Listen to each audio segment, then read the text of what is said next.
What up, peeps? It's your boy Heckin Steve. Welcome back to the channel. And today, Phoenix Resale is here.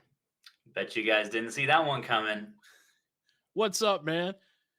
Oh, living the dream. I'm lost. Can you help me? I'm trying to find my way to Retro Rick's live stream. Yeah, yeah, I hear you, man. Well, let's first of all let's get the obvious out of the way. We're not friends, okay? But we're trying. We're kind of like North Korea and South Korea right now, meeting in that little bunker room and having a cordial, lightly cordial conversation about some stuff. Fingers crossed. We'll see. I, Fingers I talked to crossed. Steve for the first time in my life yesterday. Yep. So we'll And see I how this didn't goes. and I didn't pay you. You willingly did this for free. Not yet. I hope the check's in the mail. I'm gonna sign up for your app. Nah. Well, I might. I don't know. I mean, I'm gonna try it when it comes out. I'll do the free side because obviously I don't sell or anything. Oh, by the way, let me get the temptation off the screen for you. Is that better? Yeah, I appreciate that. You're thinking of me. These are for sale. Yeah. Was going to make you an offer on everything, but it would have been offensively low. So Nah, man, I love collecting games, and that's really what started my whole passion with talking, about resellers in a negative light. But uh, there are a few, and I've said this plenty of times before. There are a select few resellers on YouTube that are pretty good, and I see they're fair. Like Mort's Garage, Picking Preacher. It seems JRPG Life's pretty cool. There's probably a bunch more, mhm. and they also just seem like good spirited people that actually like video games, unlike a couple other people I know. But anyways, we've prepared some questions here.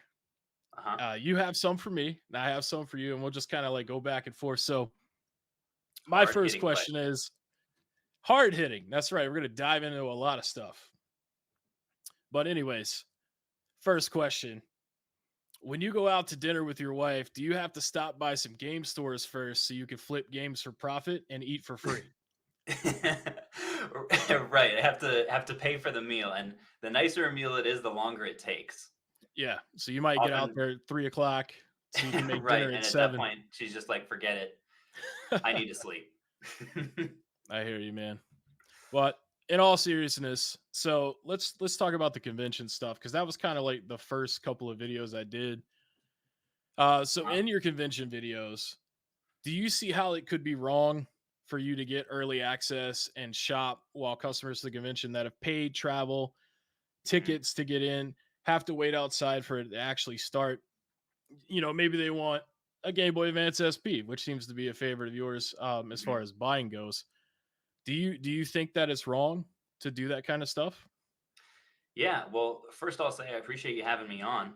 I don't think either of us really expected this a couple days ago, but Nope. I'm excited by the opportunity. And my goal in all of this, at least, is if we can find some common ground, I'll consider it a win. Maybe I'm an optimist, but I think I have kind of a romantic notion of trying to find something in common with everyone. So we'll see if we can get there. But to your question, for anyone who doesn't know, I made some videos a while back. I haven't done as many recently about going to a convention and making some large deals like before the initial period of general admittance.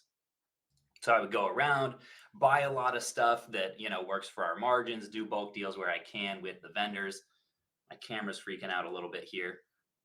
And that was definitely a contentious thing. A lot of people felt like it was unfair Mhm. because I have early access that other people can't necessarily get.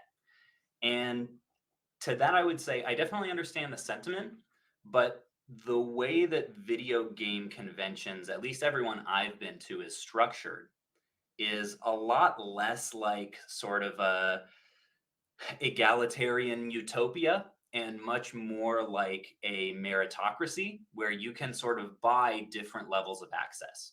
So at the highest level, you can become a vendor, right? And you get to be there the whole time. I guess technically the highest level, you run the freaking show.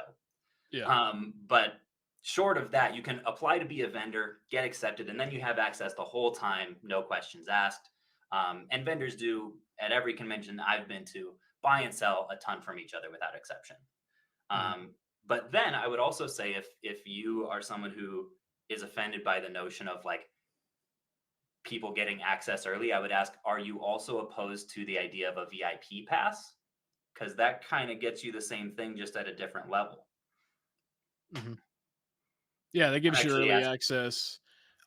Well, with the VIP pass, I mean, that is an option that anyone can do, whether a reseller or just Mm, a fan of gaming. So, I mean, VIP is slightly different because, if you want early access to all this stuff, you can obtain that, but not everybody can be a vendor, mm. because like, I Because they mean, don't have the inventory and stuff like that. mhm, So yeah, would you say on principle then that it's bad that vendors also do deals amongst themselves beforehand and yeah. that they should not do that? I mean, of course, it's just like I can't make a convention video on everybody. You're just Mhm. like you're kind of Sure. like the king of reselling on YouTube. So Right, right. I'm just kind of curious how deep like the objection goes mhm, in terms of like who should be doing what.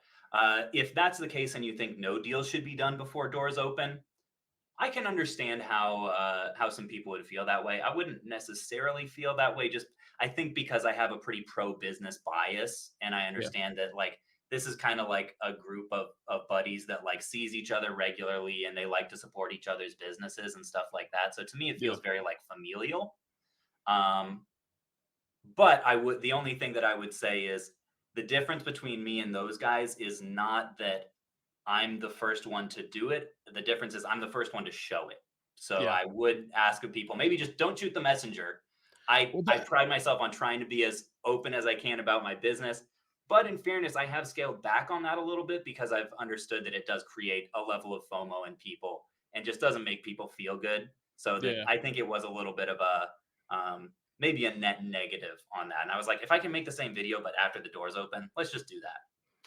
yeah. And you ended up saying it there, but I was pretty much gonna say, like, as a follow up, it's gonna happen regardless. But with your circumstance, you show it to everybody, so Mhm. it becomes like to the light and stuff. So Yeah. because No, I it's can it's understand. not like I make the stuff up, like Hmm. you No, you did it. so do you say that because sometimes because you'll have interactions with my viewers about it where they're like defending it and you feel Mhm. like you have to reference that like no this actually happened? Well, I tell you what, man, like sometimes people in the comments, man, if they're not a fan of what I'm trying to show or like convey, because probably they're resellers too. Hmm. And it makes them think about some of their morals and stuff. And I don't know for sure. But I mean, they have came on before and they'll say, like, I'm making the stuff up, or like I'm like, dude, I showed his footage and then I reacted to it. It's not like I created it. It's not like anime or something, like it's his footage and I just borrowed it and went, man, that's pretty whack. Mm. Yeah, I see that side a little bit. We'll get a little bit maybe more into the specifics of kind of the anatomy of commentary video. I think a little bit later. I've got one in the chamber for you on that one, but I don't want to disrupt our flow too much. All right, it sounds good, man. Well, actually, I think it's your turn to ask a question if you want Okay. to hit me with it. Yeah, yeah. So I was brainstorming ahead of time some questions that I wanted to hit you with, and one of them is a lot of my viewers, and I think a lot who may have stumbled upon this video and are very surprised that I'm doing this right now, would tell me, "Hey, why are you engaging with this guy? Like, you've got to ignore the haters. You can only hurt yourself by engaging at all." Um, and they just tell me, ignore the hate. So my question for you is, do you see the videos that you make as hateful? And if not, then why do so many other people think that they are? Yes, they are hateful. Oh, I kind of didn't expect that. Yeah. Now, I mean, I've kind of explained it a couple times in videos, that I do it for entertainment. If you read the about me on my actual page, it says that it shouldn't be taken serious by anyone. It's for entertainment purposes only. And I try to convey that fact as much as I can. Mm, Um, but I would say it's more like a 50-50 thing. I mean, I do have a problem with the stuff that I talk about, especially like M. Seamer that steals games, you mm, know? Um, but yeah, it's like a 50-50 thing. I ramp it up for entertainment purposes. That's never been a secret. And people told me that I should be careful doing this with you. I assume by now you've tracked my IP address and snipers are on the way. Oh man, they think I'm getting real malicious with it. Well, I mean, I may have like came to that conclusion myself, but Okay. yeah, I mean, honestly, I didn't think this would ever happen either. And I will say, like, I've always had my suspicions that when you refer to Hater Hank in your videos, whether or not you were like referencing me, I think I put that as a question down the line, but um, not actually saying who you're talking about by name, whether it was me or not, has always given me that mystery of like, man, is he talking about me or what? So like I'm just like, man, maybe I'll just keep making videos on him if he's gonna give me such like good content to work with. And maybe eventually he'll say, fuck Heck and Steve. I mean, I know you wouldn't say fuck, but or maybe you would, but I'm pretty sure you're Christian and I'm Christian as well. I'm just I'm a bad Christian, I guess. Well, who knows? I'm full of surprises. Yeah, but no, it's mostly for entertainment. And as far as it being hateful, it is. But um, or I kind of want to like word it. I said this the other day too. Is like like when you were younger and you did something bad and like you would get like whipped or something. They don't do that anymore. But Mhm. it's almost like I'm giving the reseller a spanking. That's that's kind of the way that I think of it. It's like a slap on the wrist. Maybe that's Careful, more. man. You got to take me out to dinner first. Well, we'll just have to stop by some pawn shops. I think I know this one that has this one video game that's like $20 under market. We could Oh flip it man. and Yeah, that'll be yeah, the perfect foreplay. yeah. Then I could get you two items off the dollar menu as opposed to just one. That sounds lovely. So I'm taken aback by that. So you would say that the videos that you make are hater videos. I didn't even want to like refer to them that way necessarily, but Mhm. you're embracing it. And you don't see really any like moral qualms with that, or feel like it can cause people to take it too far in a way that's not comedically driven? So for the ones that watch my channel, for the most part, they get it. They understand that like watching the videos on my channel and talking to me in the comment section and talking to me in Discord is kind of a way to vent their frustrations. And I'm sure people do end up coming over and causing a ruckus, but I never tell people to do that. Hmm. And um, like I said to you yesterday, I think about it all the time when I say some of the hurtful stuff I say. Um, I think it's funny, but I also have a really thick skin, no pun intended. Hmm. Um, so like I don't really get offended easily. But like I told you when you first messaged me yesterday, I said I'm so sorry for being mean to you. And I was surprised by that, I meant because it it's too. like, I think most people would probably be surprised, because they would assume that if you mean the things that you say, you wouldn't feel bad about it. If you like stand by it and you're saying It's them for a reason, then like why would you feel bad? Well, like if I call someone a butthole, I don't really feel bad about that. But if I Sure. say that they're a married virgin, Hmm. for example, Is I that one that you said about me? yeah, in one of the most recent videos. Uh That's funny. it is pretty funny. But like some people don't think that's funny because they like are devoted to what you do and Mm, you've changed their lives because now they flip games and stuff. Um so they don't think it's funny. But mm. you know, that's kind of like why I'm trying to like shift away from the kind of stuff I do. I mean, I'm still gonna insult people, but I'm trying to dial it back a little bit because some of the stuff that I do say is pretty hardcore. Um, but I mean, That's I don't I'm always interested to hear necessarily you mean say it. that. So I was curious. I won't get into it too soon, but I've got another question for you later on that's kind of on that subject. I'll tell you the perfect the perfect comparison Okay. is curse words and rap songs. Hmm. I want you to hear the curse words, but I want you to hear the rest of the song too. Like I want you to take away the points I'm trying to make. And I know a lot of people like, Pickett Preacher has told me he knows people that are like, man, I kind of agree with some of the stuff that Steve says, but the way that he presents it is just distasteful and I can't get with it. So Mm. I understand that it's not for everybody. And for anybody that I've said hardcore stuff about, like that Philly flipper dude, I really don't like that guy. Like I really don't like that guy. but I've said some really mean stuff to him. Hmm. And I haven't apologized to him, and I probably won't because I really don't like that guy. But yeah, as far as it's just for entertainment, you know what I mean? Would you say that how much you dislike someone dictates what's okay to say about them? It's still not okay to say it, but I mean, I will live with the with the consequences if there ever were any. You know what I mean? Fair enough. 'Cause I'm probably biased too because I'm friends with Paul. Well, not close friends, but we met a couple times. I know him. I would consider him a friend. I wouldn't vouch for everything he does, but like, I also I feel for him a little bit when he's got the all the hate coming his way. have you heard some of the stuff I've said about him? I I know the gist. I know that the biggest thing was like a big collection video, if I'm not mistaken, that he like underpaid for allegedly. Um, $150 for $3,000. Yeah. yeah. So I watched that and I was like, would I have paid? Yeah, I would have paid more, but I think here's what my thought process would be. And for anyone who like doesn't know the context, this was a video that was he was at a yard sale. It was a yard sale, right? Or was it a private thing?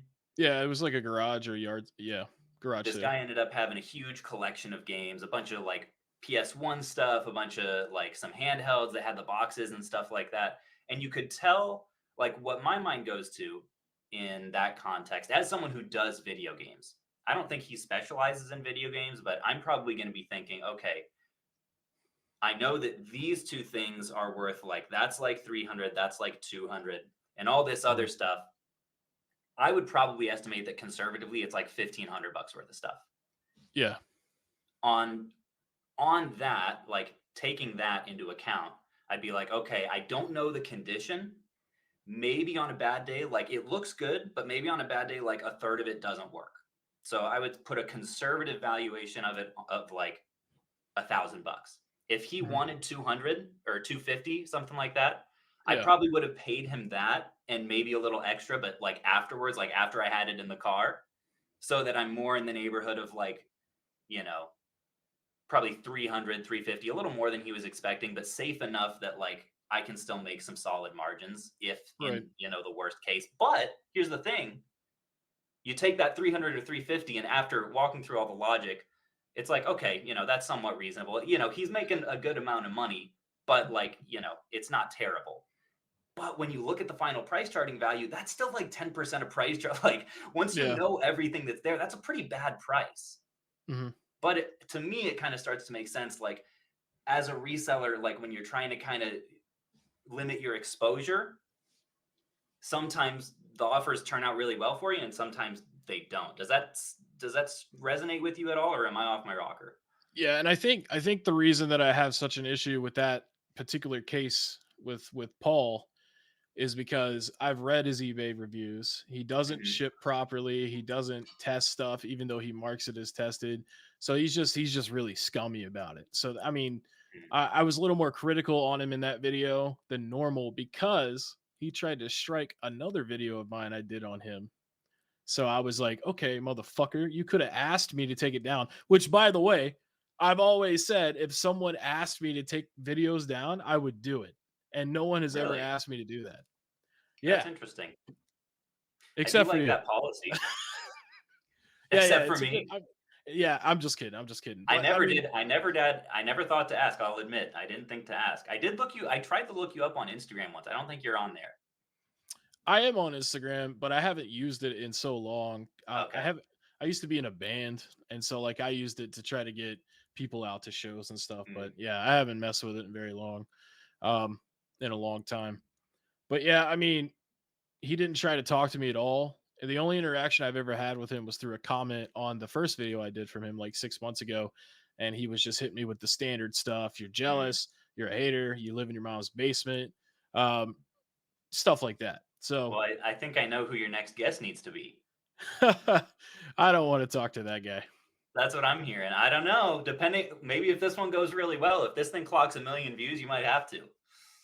1 million views, I would shit my pants. Yeah, that's reaching. Um, yeah. But now I would there's a few others. I mean, I would mind talking to M. Seamer. I feel Mhm. like me and him have like had some common ground before. A lot of his most recent videos is a lot better. He doesn't do a lot of scummy shit anymore. But let's get back on topic here. So I Yeah, guess it's sorry. no, it's my fault, man. I'll yak your brain off. That's why I have to edit my videos down to like 10 minutes sometimes because I'll just be reiterating the same stuff. But all right, let's see here. Oh, so the video where you ran a booth where games became cheaper over time was a great Mhm. idea for, consumers and stuff, but it was squandered when you allowed chase after the right price to buy the whole table out. Do Mhm. you see how that could have disappointed your viewers as well as people there? I'm a little surprised to hear that that was a video you took issue with. For a Mhm. couple reasons. One, because one thing that you've criticized me for in the past is how high my prices are on Amazon, and in this video, it was literally like 10 to 40% off of market value. Like I Mhm. would say, really solid prices. But you think that was all invalidated by selling it all once it hit hour 4 to the guy who offered to buy everything? Yeah. I mean, because I love the video up until that point, and Chase is another guy that I don't like at all. Uh huh. Matter of fact, if I redid my reseller tier list, I think I would make him the Antichrist instead of you this time. Oh, look out, Chase. You're taking my spot. I'm gonna have to amp up my scumminess. It's Pee Wee with a Hawaiian shirt on. But yeah, I did not like that at all because there was probably people there that were kind of waiting, for a certain hour to hit. Uh-huh. Of course, I wasn't there. I just see what the footage shows. But I Yeah, just I I mean, hate Chase, man, and the way that he throws his dick around like he's some like big shot. You know what I mean? no. I've known Chase for, 4 years or something, and I've never seen him throw his dick around in any sense. Man, you cussing now. You've been hanging out with me too Is long. that one is that one a ca yeah, you know what? You're turning me to the dark side already. Yeah. Well, I'm sorry about that, but no, it's like body language and like certain things that he says in his videos. I critiqued one of his videos a long time ago Uh-huh. where he basically bought every single fucking game that these people had, and Uh-huh. it was just really scummy. Like, You're like he not you're not selling me. Why is that scummy? I mean, I could link you to the video, but essentially he had like a bag of Game Boy Advances and SPs and some DSs, and he paid them $5 Mm, for all of it in that bag because they weren't sure if it was going to work or not. But Chase, I mean, he's got resources. mhm. He knows that he could fix that shit. Um, but Yeah, yeah, I mean, that's the reason I had the problem with that video is because he just pretty much came in and was like, fuck all y'all. I'm sure that's not how he conveyed it, but that's how it came off. the thing is though, like, everyone who was there, everyone who was around the table, who was hyped for the sale, all that stuff, they all had the chance to buy everything on that table at 30% off, right? So, Mhm. like, if you want something that bad, you're going to have bought it by now. And so, like, I I didn't feel any qualms with it, and I would say, looking at the like ratio of that video, uh, I think most people would agree with me because weirdly, that video has a better like ratio than pretty much anything else on my channel. I hover around like 97% or so, and that video has Yeah. like 98.7 or something crazy. Well, you know So what that I means. didn't sense a lot of pushback on that one, which was part of why I was surprised to hear you have an issue with it. But I guess you and Chase have it passed. He's a friend of mine, so I will never say anything bad about him, except that he sucks at Smash. Yeah. Take that, Chase. Yeah, I mean, with you getting so many likes on that video, I mean, obviously you got to do it again, just like try to do it where Chase isn't there. But then again, there was another reseller in that video, some random guy that was going to do the same thing. So, it's like if it's not the one guy that does it, it's going to be the next guy.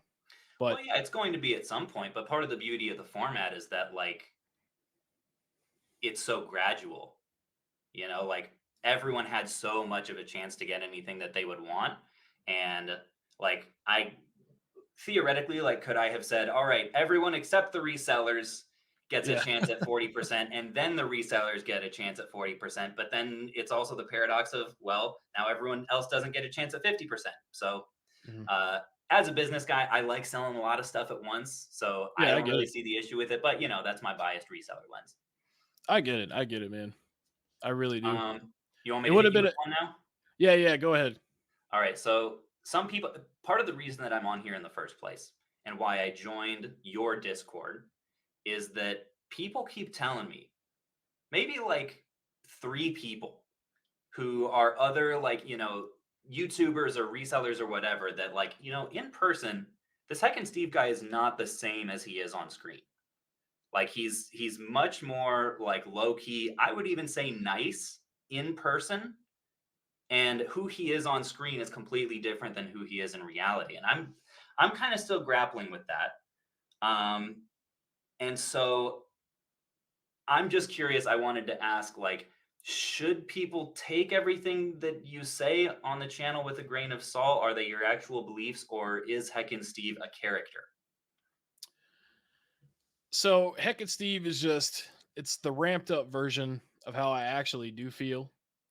At the end of the day, I don't want people to get ripped off, and I don't want people that have more knowledge about stuff to take advantage of people that don't have that knowledge.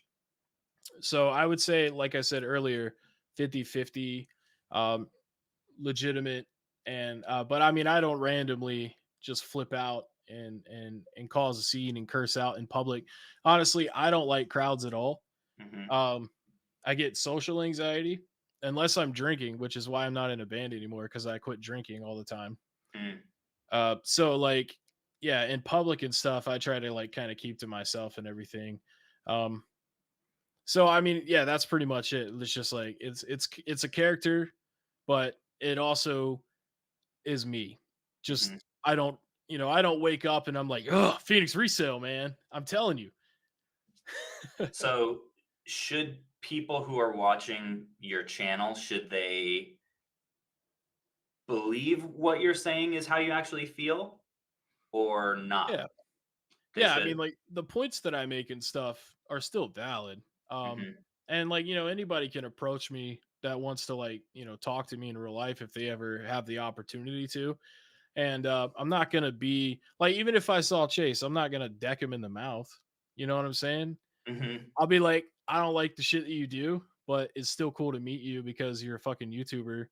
And he does have a lot of success. I mean, he is able to employ several of his goons or friends. Uh, so I mean, he does help some people. It's just I don't like, and you've talked about this recently too when you did your revenue video. I don't like the whole whatnot shit. I think that Hmm. people will pay more for stuff because of who it is, and they may or may not be old enough to make valid decisions like that on their own. So I think that there's a gray area with the whatnot stuff. But obviously, you guys are going to enjoy, doing sales because it makes you guys a lot of money. Um, but Yeah, I yeah, mean, whatnot is definitely another topic that we could get into. I'd be happy to. I am curious though, like, does it concern you? This is kind of a follow up. The Because it's one thing to like be amped up and to say stuff and throw shade and whatever. Does it concern you the level that some of your viewers take that to, like in going into other people's like channels, comments, DMs, all that kind of stuff? so I think that the majority of the people that watch my videos, they get a kick out of the humor, like the sick humor and stuff. But the majority of them have the common sense to not do anything that would get them legally in trouble. Maybe Mhm. they'll say a smart ass comment on like your video or something, and then you could just remove them. Um, but I've only had one person, and this is as far as like people coming at me, threaten to find me and rob me, Jeez. like take all my stuff. Which I don't want that to happen, obviously, because I take care of my disabled mother, and it would Mhm. probably give her a heart attack. Um, but I'm not scared of it either. But obviously, you don't want that kind of obscene stuff to happen. I'm sure. Have you had stuff like that happen on your channel? Threats, yeah. Not anyone specifically citing Heck and Steve, which I'm happy about. I think it's hard to see much of a level of success on YouTube and not get any of that. Right. Um, but yeah, it's out there. Um, does it? I'll give you kind of. I don't know. Maybe you haven't heard this perspective before because I have kind of a unique view of your community as someone who has been until yesterday completely outside of it. And so far, the only interaction that I've had with your viewers has been two things. One, them coming into my comments and invoking your name and saying how much they hate me. And two, the few people who are from your Discord that I have met in person saying he's actually not that bad.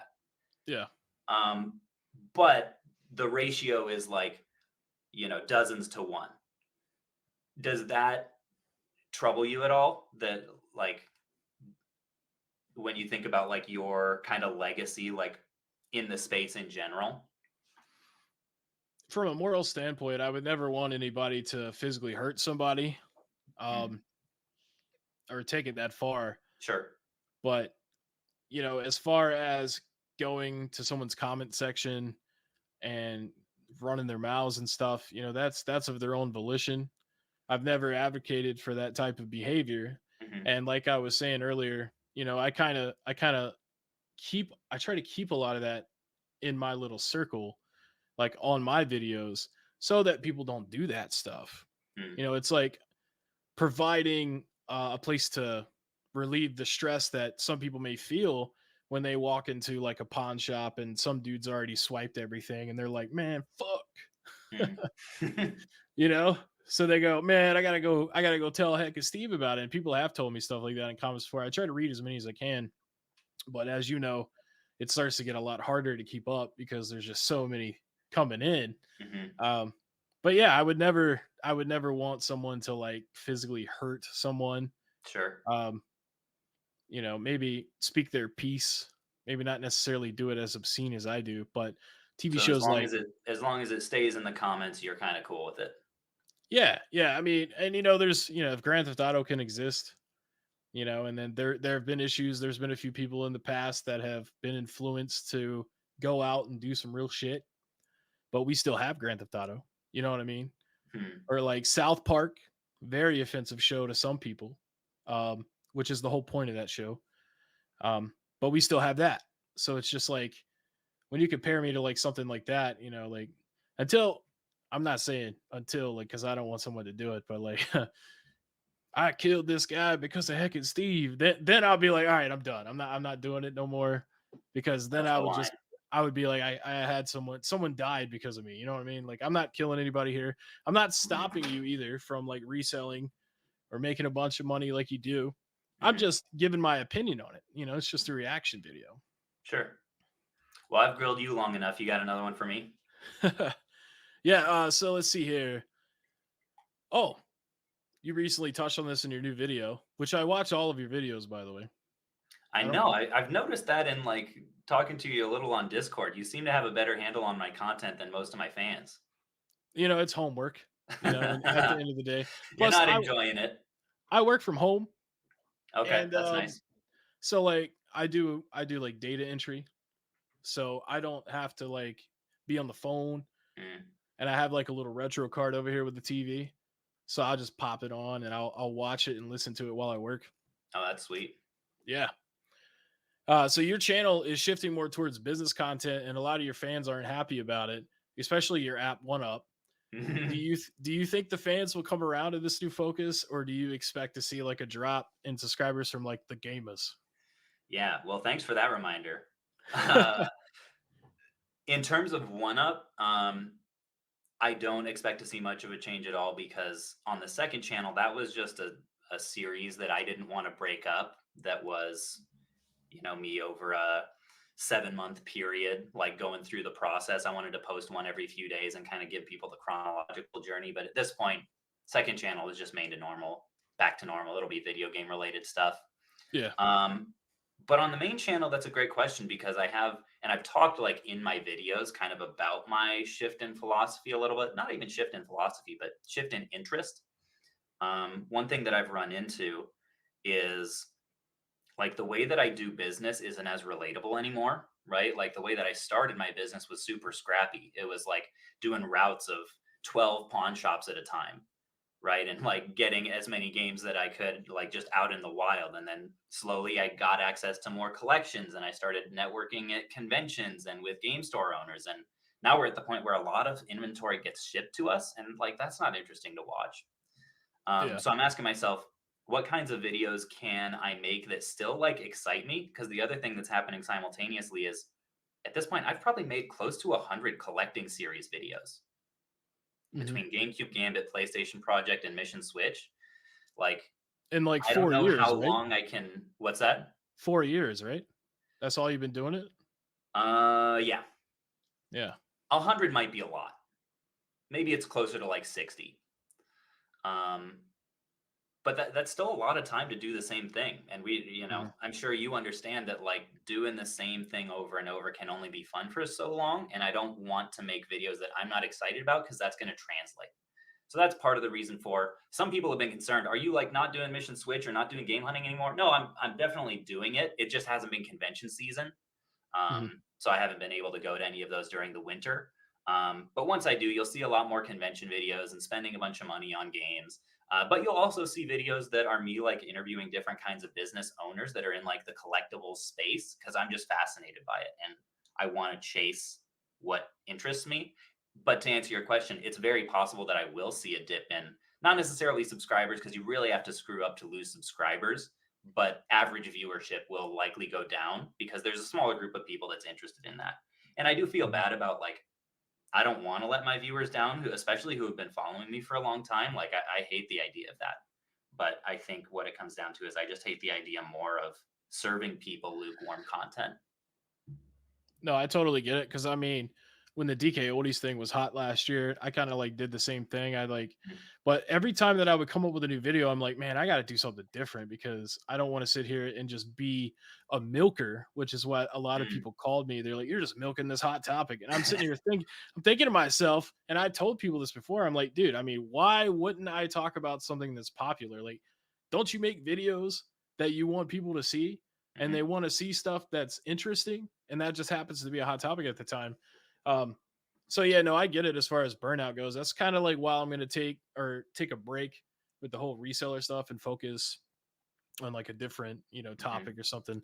I think next I'm going to go into like slumlords and housing, Uh-oh. rent Is that a increases. is that a big announcement on the channel? Do people know about that yet? A couple do, but this Okay. will be the first time that I've said it like on video. Because there's that's another important topic that affects everyone pretty much. You know what I mean?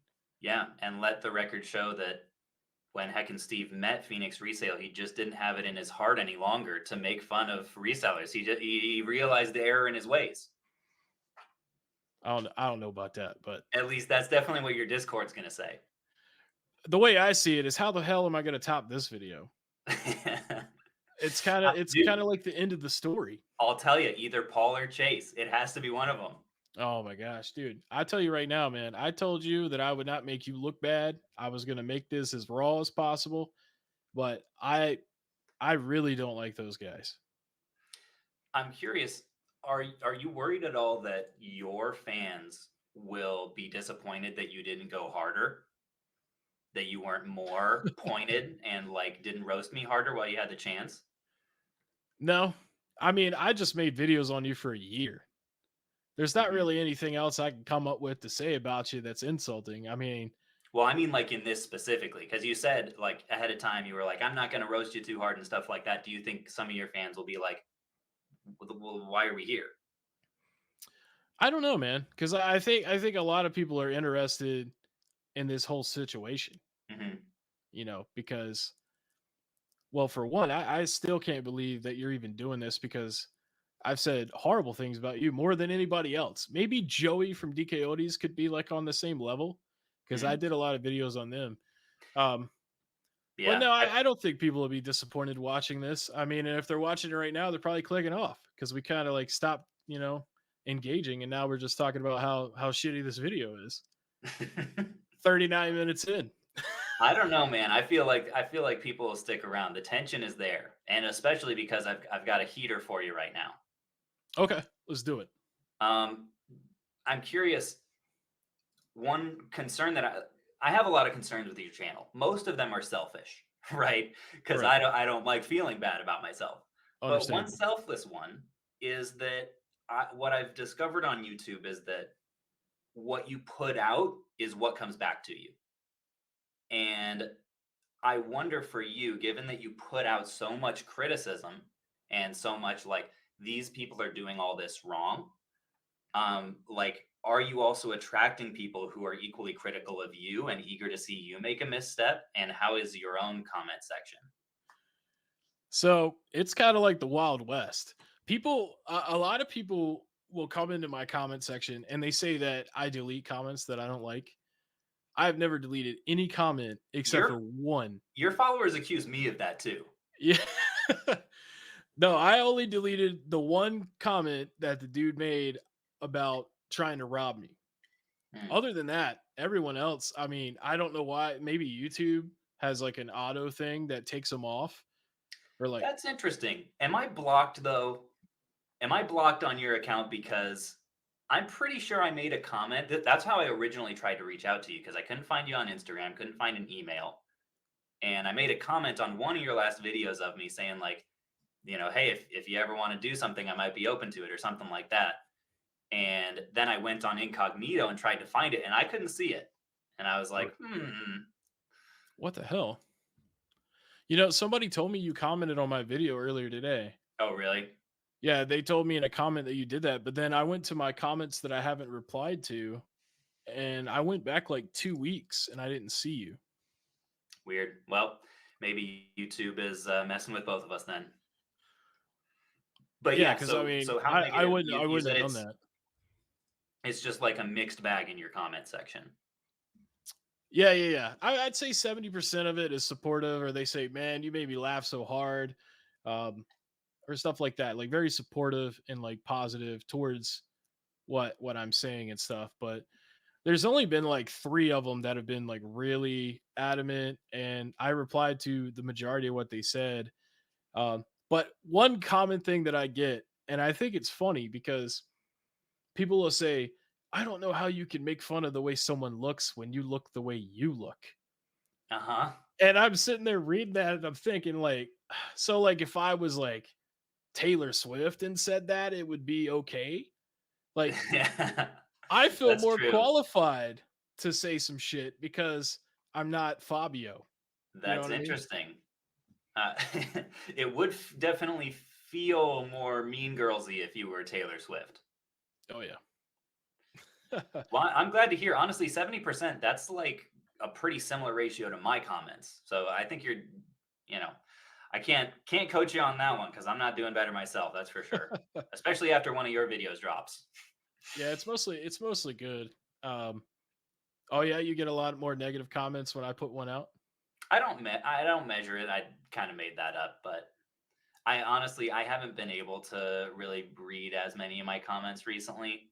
Not because there are too many, especially on Renix P Sale. I really like to read all the comments, um, which for anyone who doesn't know is my second channel because it's like a tighter community there. But dude, since this app stuff, it's turned like the ratio is way worse, and I'm just like, man, I'm into it at this point. Like, I understand a lot of these criticisms are valid, but like this is getting detrimental to my emotional state, so I've got to stop. Yeah, I meant to ask you about that because you kind of touched on it in a video recently. Are you doing all right, man? And I know that's weird coming from me. It is very. Am I in the twilight zone? Like, where's Rod Stewart? Like I said, man, the reason, like, I care about people as people. I may not agree with everything that's done ethnically or business wise, um, but you can get help if you need help. So I don't need to sit here and be like, buddy, I got a Sure. therapist. No, I appreciate the sentiment. I definitely did not expect that question. The answer would be yes. I'm doing good. I'm not in a super bad place. But like I also can't say like through this app process, there have been more moments of self doubt than I have had in the rest of my career. Mhm. And I do wonder. I ask myself, would it have been smarter to just be quiet about making the app until it's done? so people can actually like just use it and not see all the messiness of not just making it, but also figuring out what it's going to be Yeah. and like changing things and having like issues along the way, which I knew the series was going to be. Um, but I didn't. I guess I kind of expected, since I was posting it on the second channel, for people to be more generally supportive. Yeah. So I was a little, and granted, the like ratios were still at like 90%, but that's about as low as my videos go. Like that's not great. Um, so anyway, yes, more moments of self doubt, but at this point, like the beta is in progress, and we're actually like seeing some real results, and people seem to be liking it. So I'm grateful, and feel like it's looking up. Well, that's good for everyone involved. As far as the app goes, Well, actually, except the video game community, right? yeah, we fucking hate that shit. But the next question is actually about the app, so we'll Okay, go ahead. So OneUp provides things that other apps already do, other than making selling easier for your partners, which is just directly to you, correct? They can't sell to one another. correct. Okay, I needed that clarified because I wasn't sure the other day. Um, so other than making it easier for them to sell directly to you, what benefit does it serve to like non-resellers? Like if I wanted to sign up, because Hmm. I use GameEye. That's Hmm. how I track my collection. Yeah. Are you ready for this one? None. I There isn't, and I also understand why fucking that's knew it. I confusing. knew it, man. I I also knew it. understand why that's confusing, because early on in the app's like development cycle, I thought that it was going to be more for collectors and resellers. Over Mhm. time, I realized that um, trying to make something that serves both of those groups really well is just it's a stupid thing to try, um, because of feature creep, because of he who chases two rabbits catches none, all that stuff.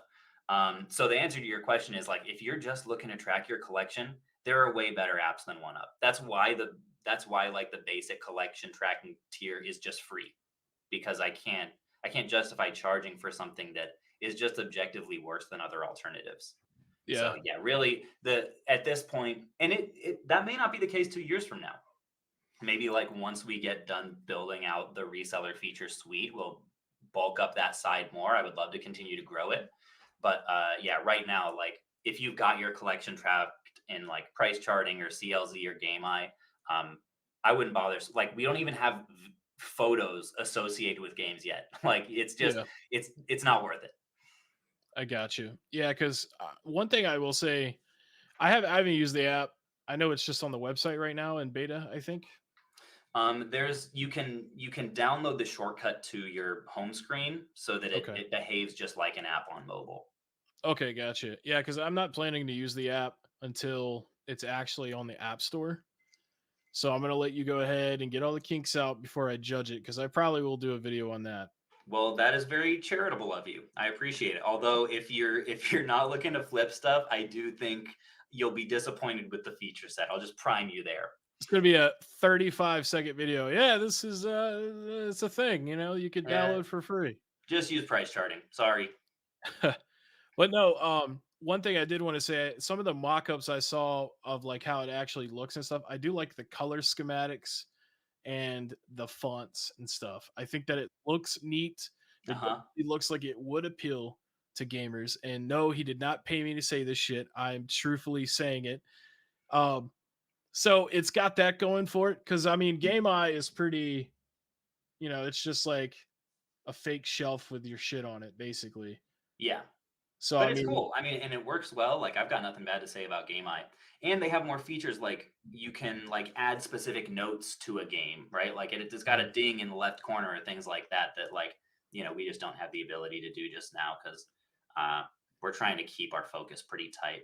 But on that topic, I did have a question for you, because you you jumped in the One Up Discord and people were shocked, and you said something like, the fonts look nice and stuff, but you asked like some question of, um, what how do you asked people feel something about about it? it, and people couldn't believe it. So I'm curious, now that you've seen how nice the fonts are, do you still think that One Up's going to be a flop? Yeah, of course I do. I mean, what did you think I was gonna be Uh-oh. like? It's gonna win. It's gonna be good. Here it Nah, is, folks. This is the conflict that you clicked for. It's coming 49 minutes in. I don't have enough evidence or data or experience with it yet to feel otherwise. But I am open to it. I don't intend to lie about anything. I truthfully believe what I say 99% of the time. Maybe Mhm. maybe sometimes I'm a little doubtful. So yeah, I'm still doubtful with the app success, especially if it's only going to benefit you and resellers. Mhm. Um, but one thing I would say, I mean, if you maybe you should get some gamers when you're ready to make it appeal better to other people. Yeah. Maybe you should get some gamers to give you some tips. Like for example, you could maybe implement something like Wikipedia into it. Maybe not Wikipedia directly, Mhm.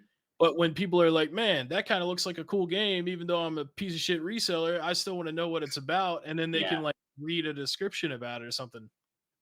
Yeah, or like maybe it links to like Metacritic or something like that. There's like a little feature Yeah. that kind of gives you, I don't know, and maybe you have qualms with Metacritic too. But yeah, there's definitely a Nope. lot of stuff that a lot of stuff that could be done there, and to the point where it's almost overwhelming the number of Mhm. great features you could add to an app like that, which Oh is yeah. part of why we're really trying to tighten our scope for the first part. Because if I try to make everything good, like I think nothing will be.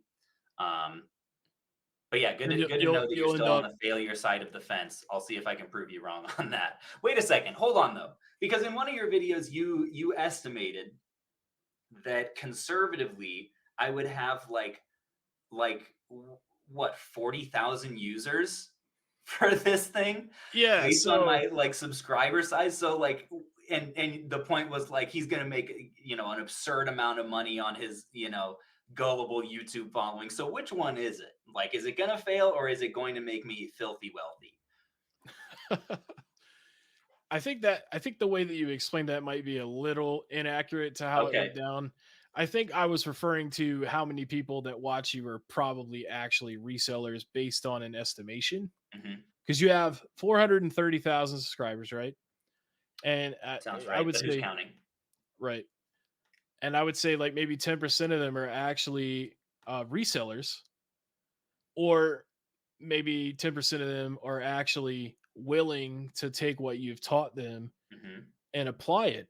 Hmm. And then if they do end up doing your buy list, because I think maybe I had referenced that during the buy list time, I could be wrong. When you make so many videos on Phoenix Resale, they kind of get all, Hard to keep them straight. yeah, exactly. Um, but I think the main subject there was like if there's 40,000 people that have became resellers because of you Hmm. across the US, then that's like there's a dude in my Goodwill downtown that's down there because you inspired them to do this kind of stuff. So it makes game hunting more difficult. And you said that a couple years ago when you did your video with Rick. You were like, it does make it harder to find stuff in the wild. And my concern was you have to take the majority of games have to be in like perfect condition or like really great. Hmm. So if I do find Mario Kart on the Wii at a thrift store, it's probably going to be scratched up because you wouldn't have taken it.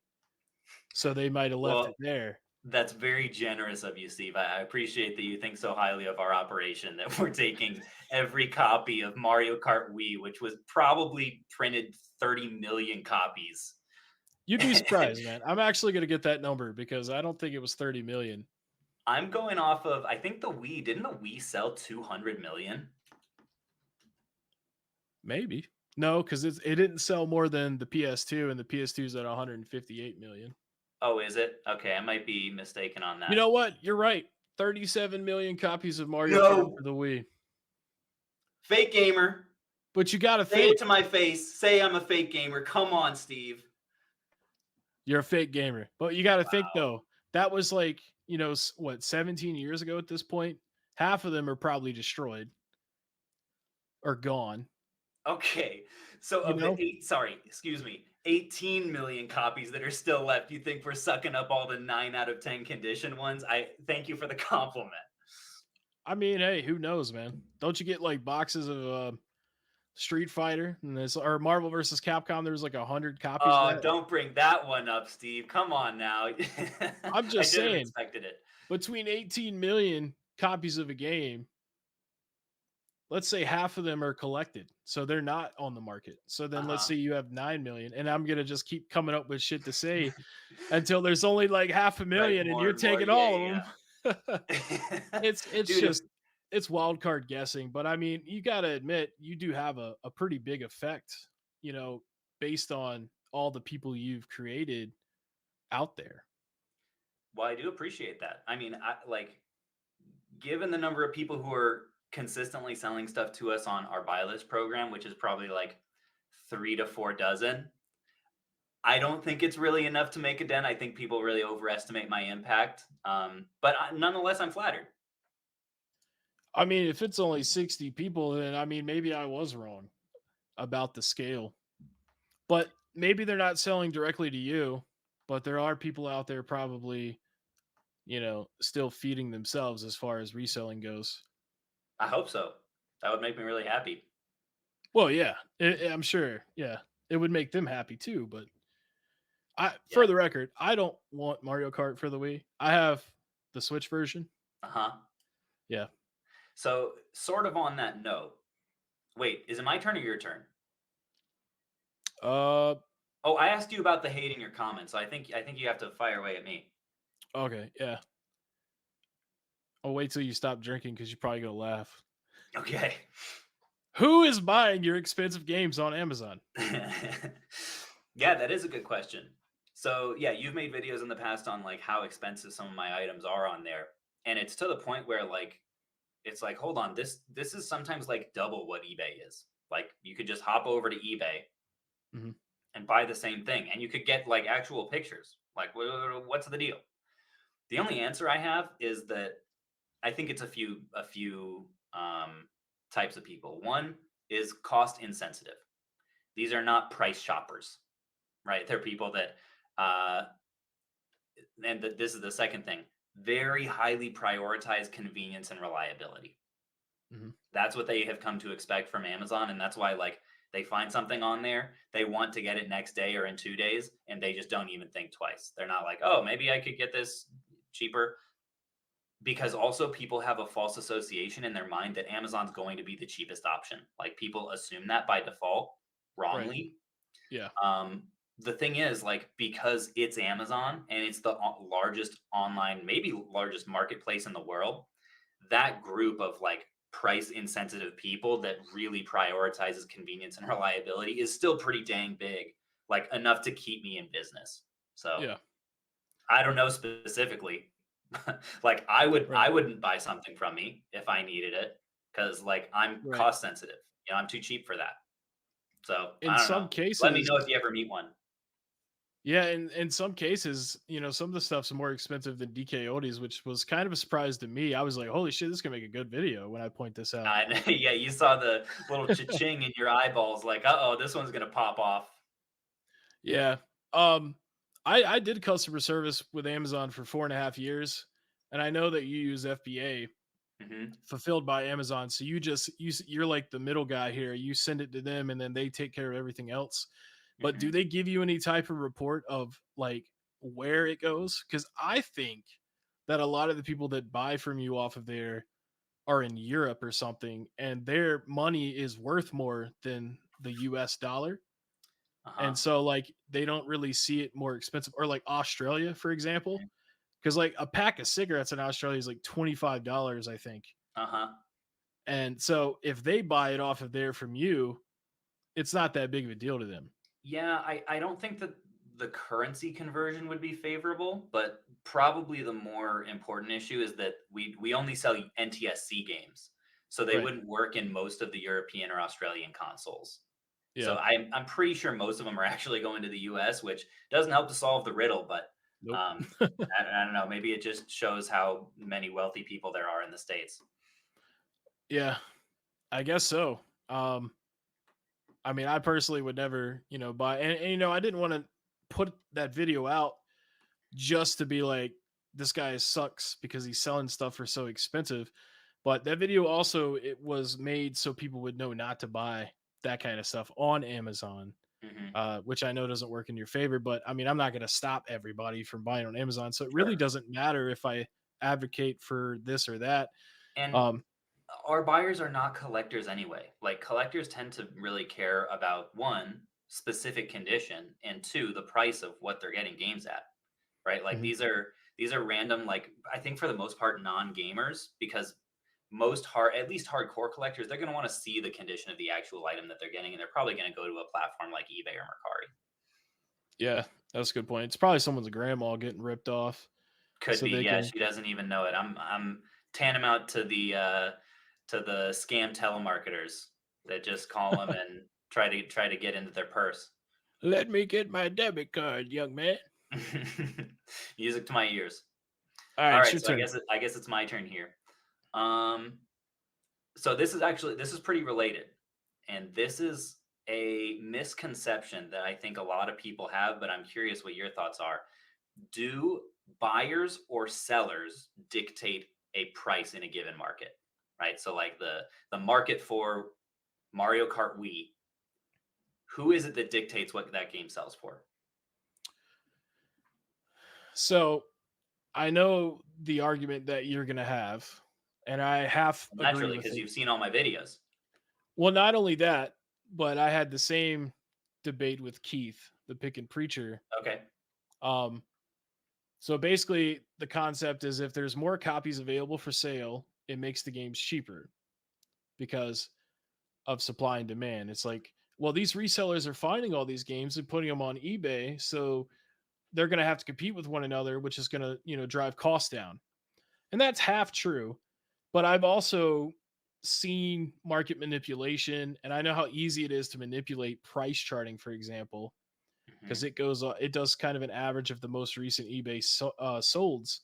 Hmm. Um, so I would say it's a hard question to answer, which I know is not what you want me to say, but I would say in some circumstances, uh, there may be five people that want to buy one game, but not all five of them have $100.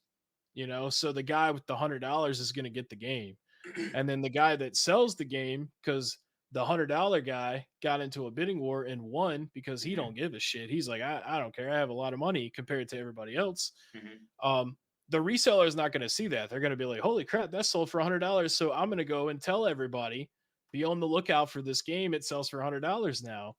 So it's a really hard thing to say yes or no on for sure because of market manipulation and shit like that. But I do know that if you're like collector's luck, for example, and buy a game for $2 and sell it for 100 when you could have sold it for 90 or 80 and still thousand, plus percentage, profit, that it's still not a moral thing. I don't want resellers to not make money. Because then you wouldn't do it. If you weren't making a profitable amount, but you don't need to make 500% on something. You know what I mean? Like, So what's the ceiling percentage? that's the thing is, I mean, it's all subjective, and that's why it's an ongoing debate. But for me personally, if I bought a game for $10 and it was worth $100, Hmm. I would probably first, because I'm not a reseller, I would try to sell it to somebody I know that wants it and give them a hookup. But I would never sell it for full market value, anyways. I would Hmm. probably go Even and if you're look. putting it on eBay? Right, because first things is, I know if I go to list something on eBay, and I have 100% feedback on eBay because I've sold personal items before. If something goes for like $100 on there and that's what it's currently listed, I'm going to do 85, Hmm. and then I don't do offers. I turn that off. I do 85, and then within like a couple days, depending on what it is, it sells. And so like I Yeah, will I I will mean, do that. I think that's a great business practice, but you realize at that point you're still 8.5xing your money. Like, are you Right. really that much better than the guy who's 10xing? Yeah. I forgot that I said hypothetically that I paid $10 because, like I said, when I sell things on eBay, it's stuff that I bought that I wanted, and then I just got tired of it. Uh-huh. Yeah. Like I So could so you I could wouldn't pull up sell an for example. 85, you would go lower than that if you Yeah, if I you mean, got it for 10? if I paid 10, I mean, I don't know, man, maybe like 60.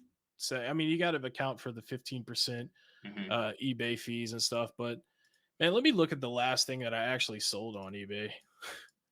So you can 5x your money, but not 10, and definitely and not 8.5, but 5 is okay.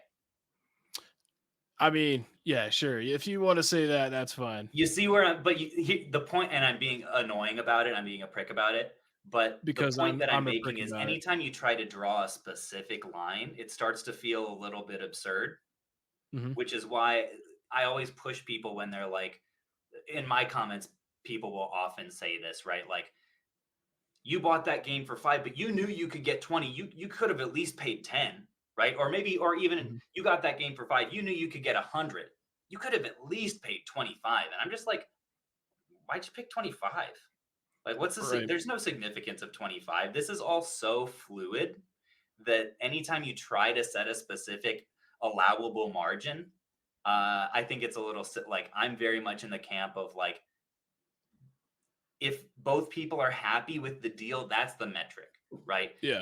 If you're set to make a really healthy margin and you're still trying to chisel people until they're like kind of on the fence about it, that's suspect to me. But I'm in, and this might be contentious. I think the only objective way to look at it is if this person is happy selling their bag of Nintendo games that's worth 200 bucks for 5, I don't have a moral opposition to it. Maybe that makes me a bad guy, but I haven't heard a case yet for anything that's in between that makes sense. I guess maybe I would say it would be okay to do it for 5 if the person that was selling it realized the value of it and they Mhm. were doing it anyways. Mhm. Like if you were like, "Hey man, this stuff's worth like 200 bucks. I could give you like maybe 50 for it, to kind of help you out cuz Mhm. $5 is insulting to you." Mhm.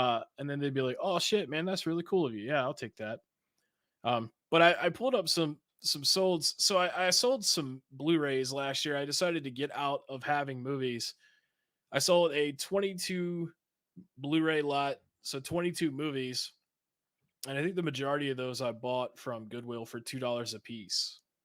So I was in it for like 44. And I sold it for like 25 bucks plus $7 shipping. So I feel like that's pretty good. That's like a little over $1 a movie. Mhm. Um, the Dexter, the complete series, I had that on Blu-ray, sold that for 40. And I think I paid 60 for it. So I'm selling at a loss, but I'm also not a reseller. I'm just Mhm. selling stuff to get it out. Sure. Um, I had a PS Vita. That's more on par with like gaming and stuff because it's a Mhm. game system. I'm not sure if you're familiar with that since you're a fake gamer and all, but Vita? What? PP Vita? Sorry, you're gonna have to repeat that. it's the Phoenix Resale Vita. So I bought that for $200 on eBay, and I had it for about 3 months, and it was modded, which I had no idea. It had a bunch of games on it. Oh, cool. So I had fun with it, but then I sold it for 150 bucks. So I took a $50 loss on it, but I felt like that was fair. Um, Yeah. but even if I do sell something at a profit, I just wouldn't feel right personally paying 10 and then selling it for like 85, even though I said that earlier. I forgot in that hypothetical situation that I said 10. Uh, but we could Well, both agree that if you pay 150 and make $3,000, that's bad. I wouldn't even say that though. Like, that's why maybe I'm a scumbag reseller, like, and everyone's gonna click off at this point, but like, uh, the seller was happy with the deal. I would not have chiseled the $100 if he was like, I'd really like 200, and I know it's worth over 1,000 or Mhm. 250. I think he said I would have Yeah. given the 250 personally, but Yeah. like ultimately, like both seemed really happy with the deal, so I'm not gonna throw a stone at that. Um, the only other thing I'd say on the topic is like I very much believe that buyers, like as a reseller, I know that buyers are the ones that dictate prices, except in the condition of when there's so much scarcity that sellers are actually able to collude a little bit and manipulate the market price, like you were saying. But in a Yeah. market like we're talking about with the vast majority of retro games, where there are literally millions of copies out there, and oftentimes thousands of copies just on eBay alone, you're not able, regardless of what price charting says, you can't price significantly above the next guy and have it sell, right? Like I would love to sell all my games for $1,000, uh, but there are so many copies out there. It's entirely unfeasible for me to try to collaborate with all the other resellers out there and uh, and say we're all only going to sell this for 1,000. And that's Yeah. part of the beautiful thing about a competitive market. And the market for video games, because there's so many copies, is super competitive. So I would say because of that, buyers pretty much universally set the prices. Even though like, and there'll be differences between like eBay and Amazon and Mercari and local, and a garage sale is a market, right? Uh, but you'll never be able to sell something for more than someone wants to pay for it. Right. Is my thought, at least. Sorry, whose turn is it? I got on a I th- tangent there. I think it's my turn. But just yeah, just to add to what you said there. Yeah, yeah, I mean, I half agree with what you said. I mean, from a moral standpoint, I still can't sign off on it, but it's just a really hard question to gauge. It's all situational, yeah. um, and stuff like that. But yeah, I mean, for me, man, I wouldn't want to live that kind of life where I want to flip stuff. Now, I do enjoy buying from the select few resellers that I buy from. They give me good deals, Hmm. and I'm I keep curious. the What does it take to get on your like reseller list of like approved Heckin Steve approved resellers? What's the criteria? man. I don't even know. It's just like you got to be really cool, and like if you want. I'm out. I mean, like I know. Okay, like for example, Pokemon Blue is like what, a $50 game right now, maybe more. Mhm. I think I got it for like $20. So I mean, like I'm getting a pretty good hookup, and they're not buying me, so I won't make videos on them. I mean, one of them isn't even a YouTuber, but he actually does use your buy list. I know that, but I also Yeah, have to be well, very shout careful. out to him. Yeah, I have to be very careful with the resellers that I buy from because I have to give them my address, and I make Yeah, videos saying fuck resellers. So like, right. who's to say one day some dude doesn't take a dump on my porch because I said something bad about a reseller that one of those people like. Right. Yeah, I mean, a dump is the last thing I'd be concerned about. But yeah, yeah, giving out your address, that's sketchy. Maybe one day, maybe if this video gets enough traction, I'll get on that list. But that'll be my 2025 main goal. Bro, I'm gonna tell you right now, the way you be negotiating with people, you would hate to negotiate with me, man. Oh yeah. Yeah. I'd be like, nah, I ain't buying it. And you know what? I would just like give up. Cause like, it's all to me, I like having this stuff, Uh-huh. but I'm not gonna like cry if I don't have it. You know what Yeah. I'm saying? So you're too cheap for me to sell to you, you're saying. Yeah. Well, I mean, I will pay up for certain things that I really want, like those complete in box wrestling games. I kind of paid up a little bit on some of those, but um, I don't know, man. Because like I know you'd be buying it for like 90 or like 85. It probably all depends, particular situation and everything, but then you sell it for like 170, you Mhm. know. I don't know, man. I could never pay that much for a SP or something like That that. I do not. I'll say one thing. I don't sell a whole lot to like viewers, or like we mostly stick to Amazon. But when we get stuff that doesn't fit on Amazon, like I sell it well under market. A lot of times because I'm clearing it out to like a local video game store, Yeah, um, because that's just what they do best, and I like them to like me. Or right. I'll bring it all to a convention and I'll end up selling it for usually a really solid deal because I don't want to take any of that home. That's not our primary business model. So if it's something that we can't sell on Amazon, I think most people would tell you I do give pretty smoking deals. Okay. So you kind of pay it forward to the next guy a little bit.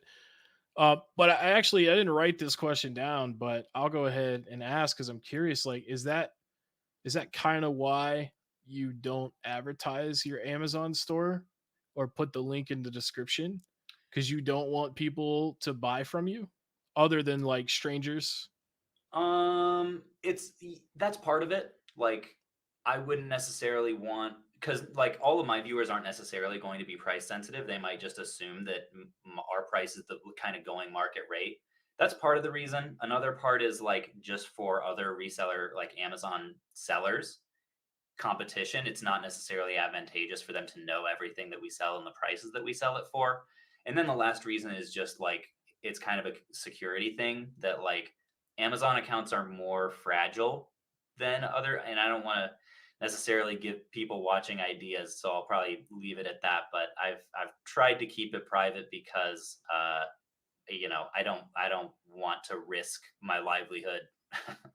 Yeah, because somebody ratted you out. That's the only reason I found it, because I tried so hard to find it, and Oh then yeah. when randomly someone emailed me, which by the way, my email is on my about section. So, Oh yeah, I um, must have missed that.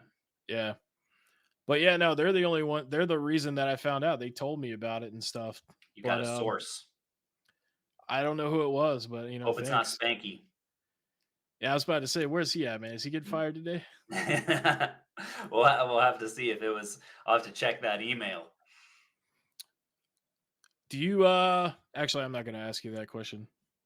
All right, let me get back to this real quick. Yeah, we got a little sidetracked. I think it's your turn.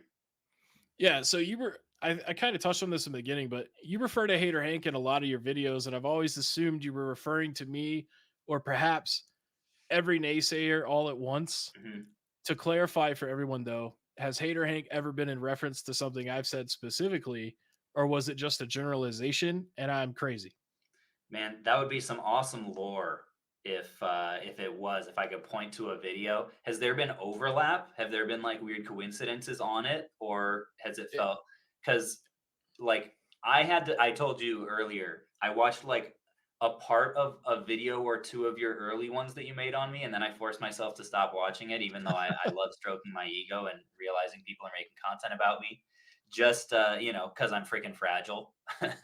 uh, so I stopped, and so I wouldn't have known the exact things that you're saying. So it is unfortunately a generalization, but I'm curious, were there any like overlap things?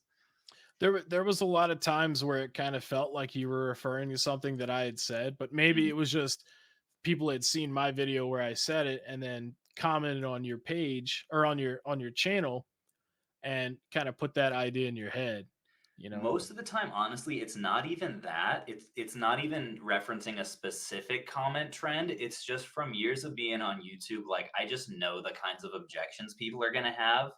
Yeah. It's like it's there's nothing new under the sun, you know. People have the same issues every time. And so as I'm filming, I'm like, oh, I know what people are gonna say, but like there are certain people that are not gonna like this. And I like to just kind of get out ahead of it and poke fun at myself Yeah. as a way of preempting it a little bit. It's not. I can't think of a time when it's been like a certain comment that's like really gotten to me, and I'm like, oh, I need to do a Hank bit about that. And I had someone join my Discord a few months ago and they said, "Hey man, would you change your name to Hater Hank and start referring to yourself as Hater Hank in videos?" And that And would be I mean, I thought about it, but then I was like, "No." that'd be a little too much of a concession, maybe a little too much recognition to one guy. Right. Exactly. Can't be someone Well, else's character. and like you said, it was never a direct reference either. And the reason that I had asked that question is because I've had a lot of people say before that like, you're nobody. And I mean, in a sense, in comparison, I don't have as many subscribers and stuff, but the beauty of YouTube is, if you tag it right and have someone that makes killer thumbnails, like my moderator Nash, and he's gonna flip shit when he sees that and I said that. Um, What's he's a up, good Nash? You're crushing it.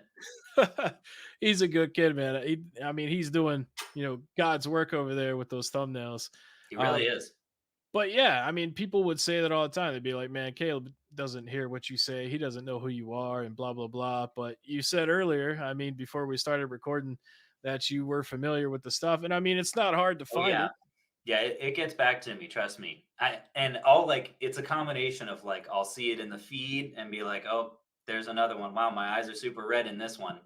And it's also like, people coming into the comments and referencing it, and sometimes people even DMing me and being like, Yeah, "Hey man, hope you're doing well. Like don't listen to the haters. I know it's been pretty brutal this week." And I'm just like, "Oh, thanks for that heads up.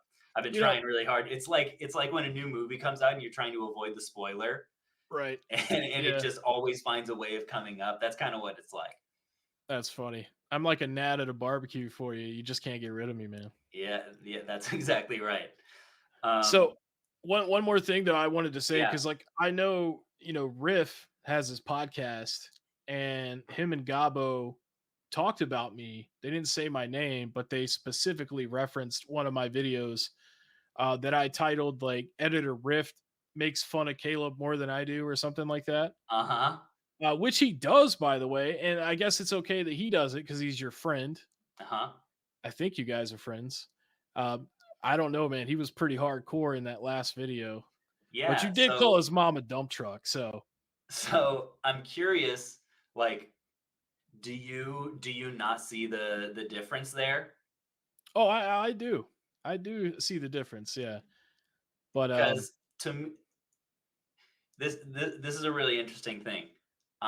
I think there are two big differences because on the surface, like a lot of the comments that he makes are like equally savage, right? Like he made mhm, one in the last video about like the GameCube Gambit, which is obviously yeah, a sore spot, right? And he's just digging his little thumbs in there, which is his favorite thing to do. He's probably made half a dozen GameCube Gambit selling collection jokes mhm, over the years, but I think I would say there are two things, and I'm curious if you agree on this that separate that from like an actual hate video, as you have called them.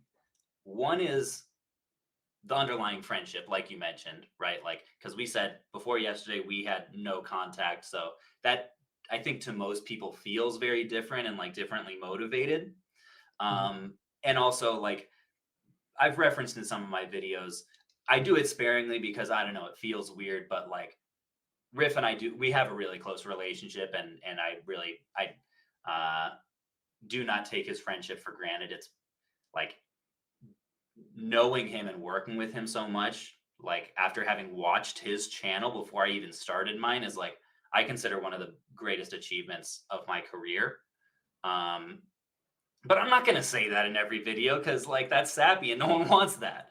right. So we pretty much just rib each other. The other big thing that I would say is a differentiator, and this is where you may not agree so much, is that um, I I'm would fat. say, oh, sorry, go ahead. I'm rambling. It's not okay because I'm fat. Wait, what's not okay? Like Riff could say it, but I can't because I'm fat. It's a joke because people say that all the time. They're like, you can't make fun of people because you're fat Of or their you're, looks. yeah, yeah, yeah, yeah. Yeah, yeah, right. Yeah, he's too skinny to be making those comments. I would say the other thing, and this was kind of a question that I had for you, is like one impression and one reason that I stopped watching your videos is that I felt like the roasts or the criticism or the hate, whatever you want to call it, was in some cases like it was not in good faith in that like it was kind of misrepresenting things and not all that concerned with the actual facts and more concerned about the feeling that it generated in people. Mhm. um, so to me, that's a big difference between like a friendly roast or a constructive criticism and like a destructive criticism. Is Right. that fair or do you think I'm mischaracterizing? I mean, like I said before, a lot of the stuff that I say is hurtful, but I'm trying to base it off of what I am understanding from the content I'm watching. It's Hmm. it's not it's not necessarily, I mean, it is emotional driven, but that's only to bring out, you know, the side that everyone seems to enjoy when they watch the channel. Hmm. Um but personally, I mean, it's not like I'm not trying to make someone look worse than what they're already presenting, because I've watched, oh my goodness, probably 500 reseller videos in the last year, and I've only done like 60 something videos on it. So it's not like every Putting in single the time, reps. yeah, I'm not sitting there like, oh, this guy really didn't do anything bad, but I'm gonna fucking make him look bad. Hmm. I picked the video intentionally and be like, man, that kind of sucks. Like, Hmm. the way that I'm understanding it as a viewer. And Yeah. a lot of people seem to agree with that because they see it that way too. So it's just the way that certain people interpret what they see, I guess. Yeah. So let me give you an example and we'll see if I'm off base here. So as part of research for this, I was watching the video where you were critiquing my explanation of the pricing structure of Oneup. Okay. And there was a moment early on where you were relaying what happened in the after the GameCube Gambit ended, and when I sold the collection, Mhm. and you said that um, one, a lot of the games that I got were gifted to me from subscribers, and two, that I ended up selling like more than 80% of it. And for the first one, I had a pretty strict rule in the for the challenge that I couldn't do gifts, and I Right. don't remember taking any as gifts. And two, even in my selling the GameCube collection video, I sold less than half of it. Like it was like maybe 40%. And so that was kind of one of those things that I was like, it feels like he's trying to make me look worse than what happened in reality. Am I off base there? So the first part, I've been told several times for months that some of the stuff was gifted or sold to you really cheap by your fans. And that's why a lot of them have an issue with what you did with the games. Hmm. I think I did a video about that too. Like, didn't I? I think I reacted to when you sold the stuff, and I remember counting, and it was more than half, but it wasn't 80%. So if I said 80%, that must have been a mistake. Um, so the first thing that you said about like gifting or steep discounts, that's I know that's like a thing that has circulated. It's a commonly held belief, but I don't think that it's a true one. I don't know where it originated, but like I was pretty strict with that. Like I can't just take stuff. And I don't remember, even when I was buying from people I knew, like I was pretty insistent on paying at least close to market prices. But I've also said publicly since then, hey, because it doesn't sit well with me, the idea that like people gifted me something with the intention of Keeping it. like that's only if it's for my permanent personal collection. I don't like the Mhm. idea of giving people that impression and then like just defaulting on that, right? Yeah, I'm the just same way. yeah, like lying I to don't their like giving face. gifts. Yeah, I don't like to receive gifts at all. People have sent me gifts, and I've like said multiple times that, please don't do that to me. Mm, I can afford anything I want. I appreciate gifts for sure, but I don't want them because I don't know if you know Sheldon Cooper on like Big Bang Theory, but I kind of have a similar policy to gift giving that he does. But if I was to like get rid of, if I said, you know what, screw collecting games, I know everything that was gifted to me, and I would reach out to the person and try to give it back to them. I would never sell it or anything. I was under that impression that that's what happened because I didn't watch the GameCube Gambit. I'm assuming that it's a lot like Mission Switch. mhm. Yeah. But yeah, I've seen that. I've seen that on Reddit forums. People have said that. I've seen that in comment sections. I've had direct messages with people talking about it. So yeah, I Yeah, I just would thought say that let's people were giving you stuff for that collection. maybe we can pass that one off to the viewers to fact check us on that one. I'd be curious to know like the deepest discounts that I ever got in the GameCube Gambit series. I also have said since then publicly a couple times that like if there's anyone who sold something to me during that series that you felt like you gave me a better deal than I really deserved or you felt in any way cheated by that, I will pay you back whatever the difference was double. Like I don't like feeling like I've deceived people. It really doesn't sit well with me. Mhm. No one's reached out because for the most part, like They don't care. most business, they don't care what you do with your gift. Like Yeah. gifts don't come with strings attached between friends. So And no, I don't I expect know. anyone to ever hit me up, but I do understand the feeling that like if people were giving me discounts for that reason, it also wouldn't sit well with me. I just I don't think I got that many like really steep discounts, and uh, if I did, I don't think anyone would care. Yeah.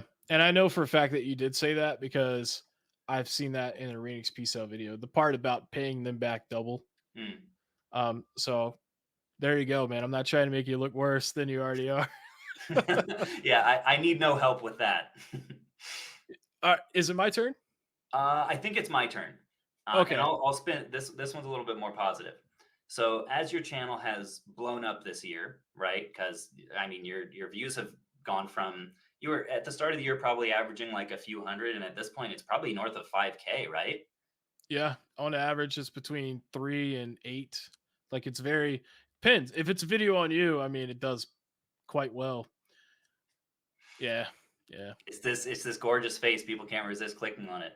You hate to see it, man. You hate to see it. So I'm curious, like, has your relationship to your content changed at all over this year, especially as like the impact of it has grown, given like the nature of it? Well, I enjoy making videos, and I'm glad that other people enjoy watching them. I would say, I've done the reseller stuff for quite a while, and before that, it was the DKOD stuff. The beginning of 2023, January 1st, was when I actually started trying to make YouTube content because I've had my account since 2007, Hmm. and I made a few videos before 2023. But I made the DK Oldies as a ripoff video, and it's literally just me talking and sharing my screen. I'm not even on camera, and I had 9 subscribers, and now I almost have 5,000 a little over a year later. Crazy. So I never thought that I would have 100 subscribers. Yeah. So I've just been kind of going with the flow, but it's getting to the point now where I feel like people are invested in me as a creator and not necessarily watching me just because I'm making fun of this guy. Mm, So I am going to be doing a lot of different stuff, moving forward. I will still pepper in a reseller video every now and again, just like I do with DK Oldies, kind of like what you're doing with Mission Switch, because mm. you hadn't put one out in 2 months.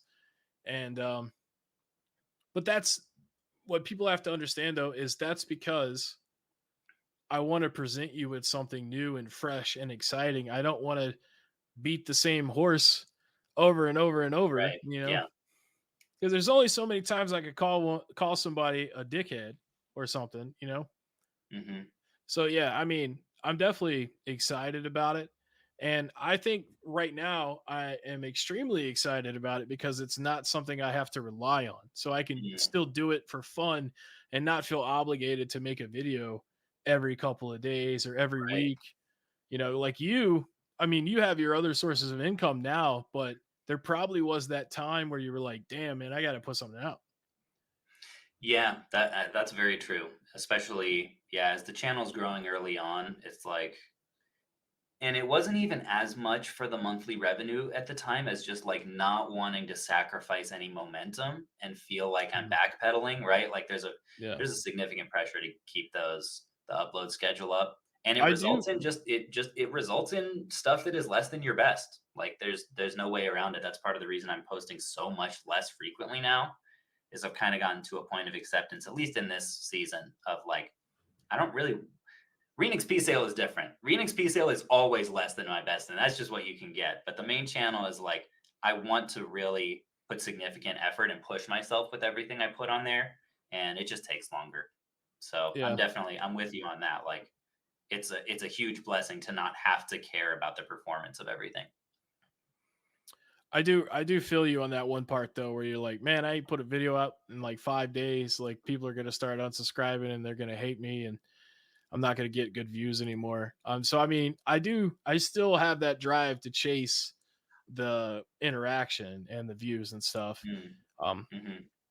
but I like it the way that it is, and I really don't ever want to be a full time YouTuber. I just want to kind of do it for fun and see where it goes. But I mean, if I hit Mr. Beast status, which I don't think that's gonna happen. I don't think you'll do that by accident. I mean, he's also from North Carolina though, so a Oh yeah, couple Carolina you guys boys. are close geographically. Now he lives in Raleigh, I think, so he's like 2 hours away from me. But Okay. Well, I mean, it's only a matter of time then. It's I mean, probably a geographical thing. he's got a helicopter. He probably has a teleporter at this point. All right, I think it's your turn. So this is kind of on par with what we were talking about a minute ago. But how many of the Mission Switch games do you think you'll keep when it's finished? That's a great question. I want you to know I was looking at some of these questions and I shared this one with my wife, and her response was, uh, "For any of the grown men who care how many Switch games you keep, they need to go outside." But to actually answer the question, I would guess, because here's my general philosophy, and I'm not really apologetic about this. If I get to the end of a collecting series and I look at some of the games and I'm like, either I've played this and I don't like it, or I bought this because it wasn't on the list and it was just kind of there and I had extra money, but I know I'm never going to play it. Um, I don't want to keep those games. Like, to me, that's Mhm. kind of the difference between a collector and a hoarder. If I'm not Yeah. going to play something, I don't want to keep it around. I don't consider that amoral at all. Mhm. Even though some people may be let down by it. In this series, I've been playing up much less the like, this is my childhood dream kind of emotion about it, because I think that's part of what people felt betrayed by. Yeah. Um, but to answer the question, I would say I will reassess the collection once that series is done, and I would guess maybe like 20% will probably get the chop. The Switch also is a console that I play way more consistently than the GameCube, Yeah. so that's a big part of it. Like, there's just a wider parameter of things that I'll keep because it's likely I'll play one day. But some stuff will go, and I think that's healthy, and would recommend that for anyone doing a collecting series or personal challenge. Like, just reevaluate every once in a while. It also makes collecting a lot more financially sustainable. Mhm. Like, it's hard to just keep going and keep spending, but it's easier when you sometimes are like, all right, what of these freaking boxed Pokemon games back there am I actually enjoying looking at every day? I mean, And if the you answer one know, day is like, oh, only like a couple of them, then like, guess what? You have a huge budget for something else that you actually will enjoy. you could send me those if you don't want them. Yeah, once I get to the I point, I'm cutting those off. Only if it's 30% of market value, right? I don't like gifts for people, but I'll take gifts from your ass. Yeah, that would feel like some righteous justice there. Me personally, I would say I would cut 80% of those games. You're buying a lot of random stuff I don't care about. But I guess what Really? people, yeah, like Hold all on a those second, though. Hold on a second. Hold your horses. Didn't you just like 3 videos ago criticize me for selling off 80% of the GameCube collection, which I didn't even sell off? How would this be any different? well, first of all, I said me personally, like I wouldn't want 80% of those games. That's what I'm saying. Uh huh. Um, But like if all I those sold 80% of the games, I'd be the devil. I don't care, man. I was just reiterating what I had heard about the GameCube collection, and I was curious, and I know people that watch this will probably want to know, so they can prepare their diapers for when you fucking make them cry and shit. Go Um, outside. but what I was gonna say is, like, I guess when people watch you collect all those games, they don't think about the fact that you're getting them all for free, sort of, because you're flipping to get them for free. So you don't really have a lot of attachment to them because they didn't cost you anything essentially.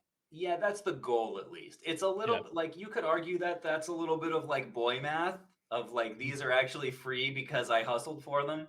Yeah. Um, but It yeah, is it's still not sweat equity though. right. Yeah, Yeah. it's not coming out of pocket. But also, like, even if I was paying out of pocket, I'd rather have money than a game I'm never gonna play. Mhm. Am I Yeah. crazy? Am I crazy, people, for saying that? Someone tell me I'm not crazy. I'm losing it over here in Kentucky. Come on. Well, I tell you what, man. I mean, the majority of the stuff I have, I've either played or intend to play. Mhm. Um, but there are some things like I probably won't ever play. Like I got these Dragon Ball Famicom games that I could pop in my Retron 5, and I'll probably never play that, but I love Dragon Ball. So I was like, dude, I found them for $6 a piece.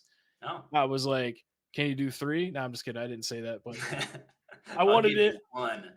I wanted to impress you. No, I'm just kidding.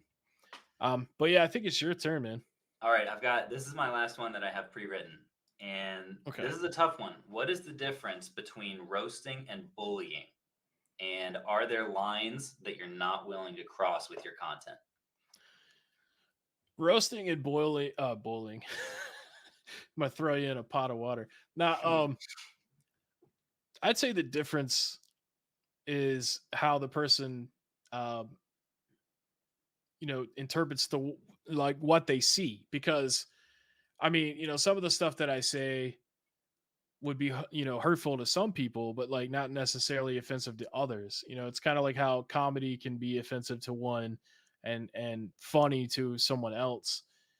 I I know it's kind of, we kind of touched on it earlier, but as far as like bullying and roasting and stuff goes, I feel like I'm on this like middle line. Maybe sometimes I cross it, but that's because I'm a shock humor guy. Hmm. But I try to say it as much as I can that, I don't genuinely mean the stuff that I say like that. Um, Does it does it concern you at all, like the effect that it would have psychologically, specifically on the subject of it, like not just on the viewers, but on the person that you are roasting? yeah, yeah, no, I could definitely see people getting upset about it, like Philly Flipper, or there was this other guy named Shad Juice. I'm pretty sure I pissed him off. Yeah, I know. I know. I've met him at a convention a couple of years back. I don't actually know him, but I know who he is. And what's funny about him is it wasn't even the reselling part of him that I had the problem with. The problem I had with him was like he like went to this table and he just like didn't put anything back. It was all neat. And then he just came in like a 5-year-old and wrecked it. And it just looked Hmm. terrible. And I saw another video. He had a stack of loose games and he was standing next to these people's like brick wall and he was putting them data side down on the brick. It's like, dude, like, you're an asshole for doing that. So it wasn't even reselling that I didn't like about that guy. Hmm. Um, But he took it hard. oh, he came at me hard. He was calling me some of the no words. Uh oh. Yeah, like the homo F word, and But he so he even did no words for you. That's like another level. well. I've contemplated on saying that word. I grew up in a bad neighborhood and we would let all kinds of words fly, but there are some words that I've let go because I don't want to accidentally say them. Hmm. Um but So yeah, that's, I I mean, guess, like, one line that you're not willing to cross. Then is specifically a few slurs. mhm. Yeah, like I'll say someone's gay or they're homo, but I'm not going to Hmm. call them the cigarette in Europe or in British word. Yeah. But yeah, there have been sometimes he did that in a premiere chat, and I was surprised that he Hmm. did that. Um, also try not to say the R word unless it's in a funny context that's not directly related to someone that has been assaulted that way. Hmm. Um, Are because there any lines in terms of like what you're willing to say about someone? Because like clearly, various intrinsic characteristics, their looks, things like that. That's all on the table. Which yeah, a lot of people would draw the line at. Do um, you draw the line anywhere? Like, yes, okay. I wouldn't make fun of autistic people, handicapped people. I would never wish someone would die because I do not want that to happen. Um I wouldn't be racist. I have no problem calling people fat. Everybody calls people fat. It's literally the only thing left that you can make fun of somebody for that doesn't have a consequence, it seems. Okay. But yeah, that's pretty much it. Like I don't want people to actually get hurt and stuff. Now I have said Diamond Theory before. I saw one of his videos and I said I hope he falls down the stairs and hurts his knee and it never recovers and he has to use icy hot for the rest of his life. Hmm. But that was such an exaggerated thing to say. I feel like people knew I was just joking about it. Hmm. I hope he Yeah. doesn't fall down the stairs. No, that's at a level that, you kind of understand that it's a joke, I guess. Yeah. That's probably the only time I've ever said I hope someone actually gets hurt. Yeah, but I think probably what would be from the recipient side, what would be more impactful would not be like the ones that are kind of exaggerated like that, but the ones that feel a lot more real, right? Like, Yeah. this guy is a piece of crap for treating people like this, and he should be ashamed Yeah. that he doesn't have higher standards for himself. And that's not, he's inferior in some way. He's not holding himself to an appropriate standard. That kind of stuff can, it can stick with you. It's tough love, man. It's tough love. I don't think that the subjects of your videos would necessarily agree with that, but I'll give it to you. No, I mean, I'm just joking. I'm joking in this moment. You know what I'm Mhm. saying? But Sure. like, and I could say it forever, but at the end of the day, I still say the stuff and it still can hurt people whether or not I say I'm joking or not. Mhm. I feel like most content creators have bad comments that they read and stuff, and it does make them feel bad. And maybe they should be a little more, hardened skinned about stuff. Do you think I should? I think you are. I am what? I think that you are able to handle the stuff. Yeah, to some extent. I mean, I also did say I haven't been in the best place the last month or so. So, Right. like, is that evidence? Do you think my skin isn't thick enough? Thick enough? Nah, man. I think you can handle it, dude. I think you can. I think you've done it long enough. You've read way worse stuff. I would imagine. Uh, so I think you can handle it, man. I have read my share of stuff. Appreciate the vote of confidence. Hey, man, they're there. You'll be all right. It's not like I'm punching you or anything. I did say that I would fight you and Retro Rick in a boxing match, though. At Two the same on one. time? Yes. Jeez. Yeah, we'll do it for charity. It'll be great. That's I don't think I'd feel good about that. All right, I'm at the end of my list. What's next on yours? All right. Okay, we already talked about the Rift thing, so we could skip that question. Oh, I do think it's ironic though. This is more like a statement, but people always say that I'm jealous and I'm a hater that I live in my mom's basement, which is ironic because I live on the second floor of a townhome and you work in a basement. So it's like who I'm more of the basement virgin between the two of us for sure. Although I yeah. can't say I'm more of a neck beard. Yeah. All right. So the last actual question I had, and then I had a couple of soft questions that we can just kind of joke around with. Um, but you know, I was a fan of yours for a very long time. Like I started watching you when you were doing your Walmart clearance videos. That was really early on. And I was also thinking about being a reseller because you kind of inspired me. You and Retro Rick, because he had the $10 game collection thing going on at the time. But eventually I changed, you know, my mind about doing that. But in closing, I'd like to ask, like, do you think I'll ever be a fan of yours again? Like, what do you think? Uh, First of all, I was really surprised to hear that. I guess I would have to understand what was it specifically about the content that turned you from a fan into such a hater? Because part of the reason I'm surprised by that is a lot of people would have found that Walmart content very objectionable. Like that's probably one of the closest things to scalping I've ever done. It involved taking low cost games away from people who might have collected them. Like I'm surprised that you didn't mind that, but you drew the line somewhere else. So where was that? It was a different mindset for me when those videos were coming out because that was like pre 2020, right? When we had the big virus, or it was around that time. I can't rem I know that I did some of those videos and I was masked up, so it was at least it was a there may have been some before it, but there were definitely some during. And I was still at the time thinking about it as, oh shit, I'd like to buy that game for 5 cents. I don't want to buy all of them, but I would like to go to my Walmart and see if I can get the game for Mhm, 5 cents. Um, but the more that I watched, I started to think about like, man, like finding games is like getting harder and harder to do now, or unless you want to pay up at like a retail store, like a third party retail store. And mhm. sometimes I do. There's a local shop here. It's really great if you ever make it out to Gastonia, North Carolina, because that's where I live. There's a shop called Gamers Alley, and it's phenomenal. And they watch this channel as well. And I'm sure somebody from Chipotle watches your channel, and or at least you would hope, right? Gamers Alley, I feel like I've heard that name before. I think there's been a couple of YouTubers that have done videos on him. I think Gamer Aimer has been there. She's a little of a smaller YouTuber. Yeah, I know her. Um, yeah, there's a few people that know them, and they set booths up at conventions and stuff too. Okay, I've probably done some business with him at some point.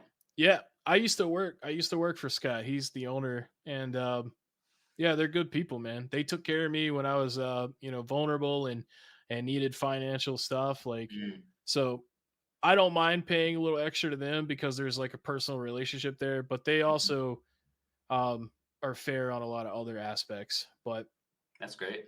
what the hell was the question again? Oh yeah, the Walmart thing. Yeah, yeah, yeah. What was it that turned you?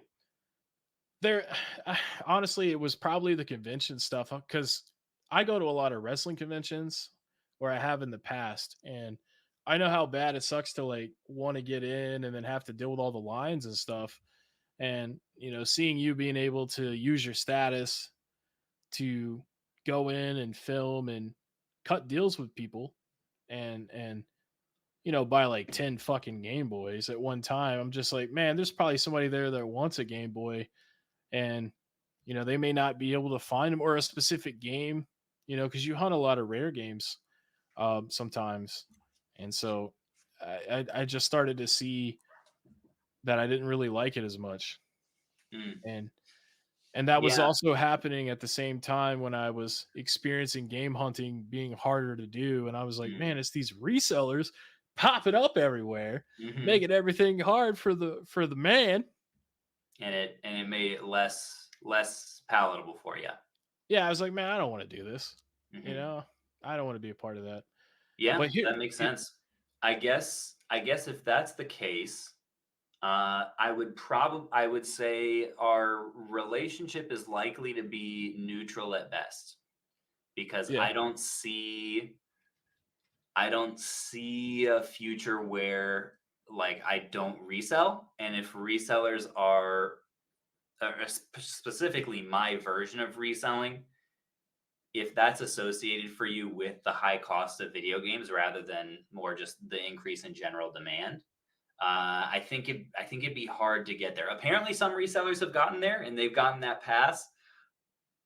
I don't think I'm cool enough to get there, so I think from here on out, it's likely that we'll be more cordial than we have. So that I'm taking that as a win. here's the thing. I've always been a fan of your channel. What? Come on. Okay, I, people are really gonna say I'm paying you now. What are you? What? no, they're gonna hate me too, but that's okay. I don't agree with everything you do. I mean, that's still the truth. But why the hell would I watch your channel for so long? And like, if I like hated you, I would not watch your channel, even if I wanted to make videos on you. Slotham hates you. I can tell that, and he makes videos on you as Uh well.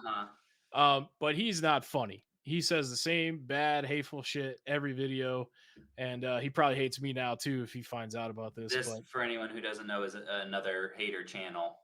yeah, Um, um, I, but yeah, I'm a so fan of hey, your channel, man. still not. I feel like you're memeing on me right now. You Nah, don't. man. I, I don't know if I can. Well, I'm not I gonna buy games appreciate it. from you. I'm not gonna sell games to you. You definitely hurt game hunting for a lot of people, Uh and huh. I don't agree with everything you do. But we're still brothers in Christ, Uh huh. which I know is you still think this is a joke. I'm just very taken aback.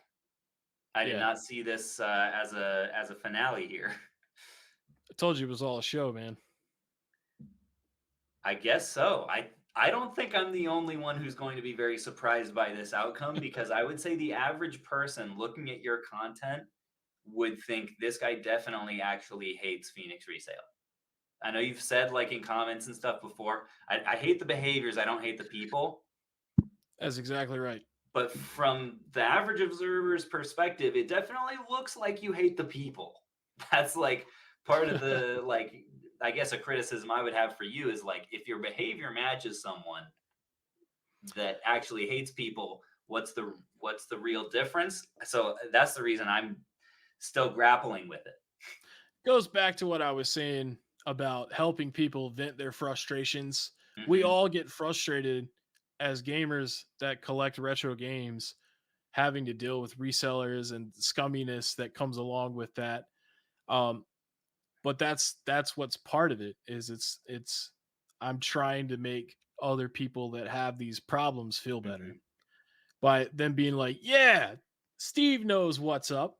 Steve knows all about it. Well, it definitely has resonated. I mean, you can see from the channel growth that, there definitely are people that feel that way. I'm Yeah, curious, how many of your followers do you think will be disappointed by you saying that? probably more than half, but the other half will respect it.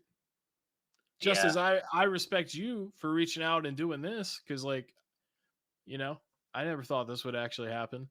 Um and I think they get it, you know. At the end of the day, it's about everybody being able to be treated fairly and heard out, you know, cuz you even before this morning, you're like, is it going to be a live stream or are we recording this thing? And I was like, I'm going to record it. And you were like, man, I don't know. You might try to make me look bad.